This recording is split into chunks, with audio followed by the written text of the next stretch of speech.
Olá, pessoal, tudo bem com vocês? Seguimos agora para a nossa aula 6, que tem o tema classificação de materiais, consumo e permanente. Vamos entender um pouquinho o que é um material de consumo, o que é um material permanente.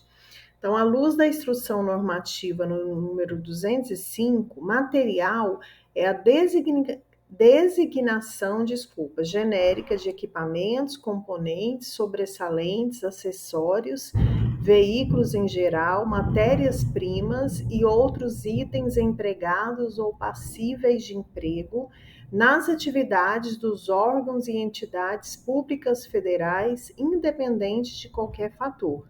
Então, aí a gente classificou material. E o que é material de consumo? É aquele que, em razão de seu uso corrente e de definição da Lei nº 4.320, 1964, perde normalmente sua identidade física e ou tem utilização limitada a 2 anos. Então, essa classificação de material de consumo é o que a gente usa normalmente e que a sua utilização é limitada a 2 anos. Então, material de consumo, a gente tem alguns critérios para poder classificar: de durabilidade, fragilidade, perecibilidade, incorporabilidade e transformabilidade. Então, vamos entender cada um desses critérios. Critério de durabilidade. Se em uso normal, perde ou tem reduzidas as suas condições de funcionamento no prazo máximo de 2 anos. Então, vamos pensar, um detergente que a gente utiliza para limpeza é um material de consumo. Critério da fragilidade, se sua estrutura for quebradiça, deformável ou danificável, caracterizando sua irrecuperabilidade e perda de sua identidade ou funcionalidade. Então, ele se deforma, ele se danifica, é algo que não dura muito tempo. Então, esse é o critério da fragilidade. Critério de perecibilidade. Se está sujeito a modificações químicas ou físicas ou se deteriora ou perde sua característica pelo uso normal, que é os que a gente conhece, materiais perecíveis, são aqueles que estragam. Então, esse critério seria, material de consumo está dentro do item de que ele se estraga, se modifica depois de um determinado tempo. Critério de incorporabilidade. Se está destinado à incorporação a outro bem e não pode ser retirado sem prejuízo das características físicas e funcionais do principal.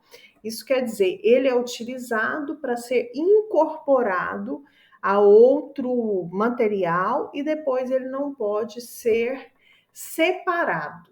Então, ele é um material de consumo. Critério de transformabilidade, se foi adquirido para fim de transformação. E aí a gente tem o material permanente, que é aquele que, em razão do seu uso corrente, não perde a sua identidade física e ou tem uma durabilidade superior a 2 anos. Então, esses itens aí, eletrodomésticos, que duram mais tempo, são exemplos de material permanente. Então, aí a gente tem classificações orçamentárias específicas para distinguir também o material permanente e de consumo. O controle patrimonial obedecerá ao princípio da racionalização do produto administrativo.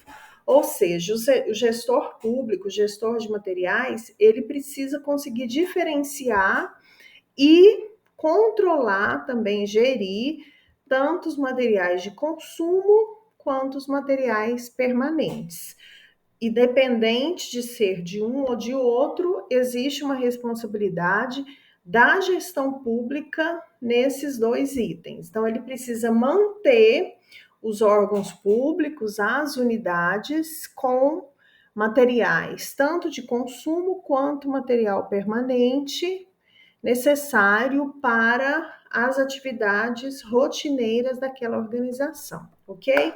Bom, pessoal, esse capítulo ele é curtinho, ele é bem simples, é só para diferenciar os dois tipos de material, porque a gente vai falar durante o semestre muito neles, e aí vocês precisam entender essa diferença, ok? Ficou claro para vocês o que é material de consumo, quais são os critérios que definem o material de consumo, o que é material permanente? Qualquer dúvida, nós estamos aqui à disposição de vocês, ok? Um grande abraço e até a próxima aula.